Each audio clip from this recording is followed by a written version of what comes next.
yuzdagi dog'larni kremlar bilan ketkazmoqchi bo'ladi.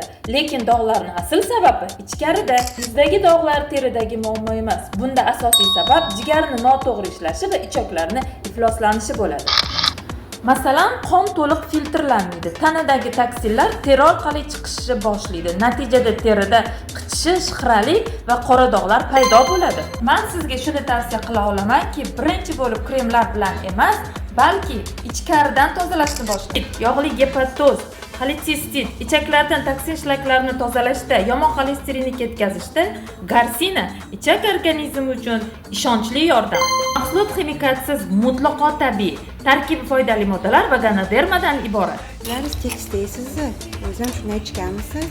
Yoki videoda filtr qo'yasizmi? Yo'q, men videoda bez filtr, montajda filtrsiz ishlayman. Siz har qancha yuzingizga e'tibor qaratsangiz ham, ichki organizmga yordam berish kerakligini hech qachon unutmang. Mahsulot xarid qilish uchun hoziroq ro'yxatdan o'ting.